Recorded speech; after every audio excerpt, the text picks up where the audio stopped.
Hindi tayo napapayag na mapunta sa kurakot ang salaping pinaghirapan ng bawat Pilipino. Ang pagpirma ni Pangulong Bongbong Marcos sa National Budget ng Pilipinas para sa taong 2026. Ang kabuuang halaga nito umabot ng mahigit 6.7 trillion pesos. Mas malaki ng 7.4% kumpara sa tinaguriang most corrupt budget sa kasaysayan ng gobyerno o ang national budget ng 2025 na mahigit 6.3 trillion pesos naman. Pero ang 2026 budget, inaalmahan pa rin dahil kasama pa rin yung tinatawag na UA o Unprogrammed Appropriations na sa nakaraan nauuwi sa mga kurakot o katiwalian. 243 billion pesos ang naunang inaprobahan ng Kongreso para rito. Pero nabawasan ito ng 92.5 billion pesos matapos alisin o i-veto ng Pangulo. Gayunman, may ilan pa ring hindi pabor. Di umano, posibleng ito raw ang magtutuloy-tuloy lang ng katiwalian sa gobyerno. Meron pa akong isang nakita na item sa unprogrammed funds.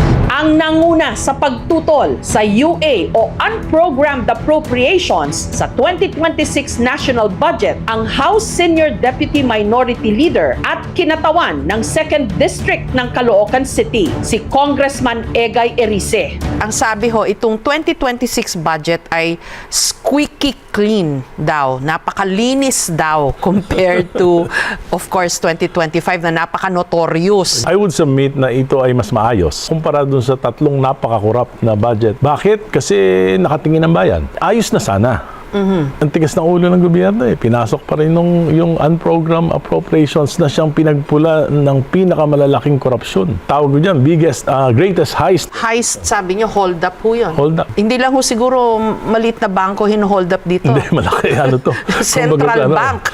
Central Bank talaga. Kasi unprecedented in 3 years, in in the 19th Congress na may 1.45 trillion na insertions, diversions, and amendments. Ang UA o Unprogrammed Appropriations, tinatawag ding standby fund, nakatuon sa FAP o Foreign Assisted Projects. Mga proyektong pinautang o donasyon ng ibang bansa na may katumbas na halaga mula sa ating gobyerno. Ang Revised AFP Modernization Program at ang Risk Management Program. Ang UA, maaari lang gastusin dapat kapag may sobrang kita ang gobyerno o hindi kaya kung may siguradong papasok na pondo gaya ng loans o grants.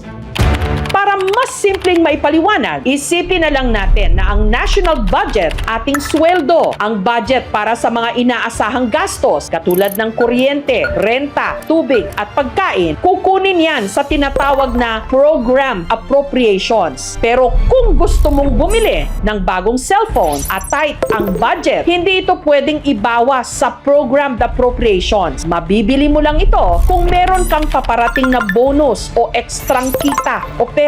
Ito ang Unprogrammed Appropriations o UA. Ang 150.9 billion na UA sa taong ito ang pinakamababa raw mula noong 2019. Kung ito total ho natin yung UA from 23, 24, 25 ikang Hunyo, mga ilan ho yun? Malaki. 1.45 trillion lahat. 3 years lang. Wow, so mahigit 1 trillion. 1.45 trillion. Tapos nasagasaan yung mga proyekto na dapat sana mapapakinabangan ng Yes. bayan at ng ekonomiya. Yes. Ang At pati- inuna, ikahunyo, ay flood control. Kung ang sasabihin po naman ng gobyerno, kailangan namin mga UA na yan for mga contingency o standby Hindi, funds. For convenience, hindi dahilan yon para labagin mo yung provision ng Constitution. Siguro ngayon, na-tolerate dahil walang pag-abuso masyado, pero ngayon, inabuso, kaya kailangan tuldukan.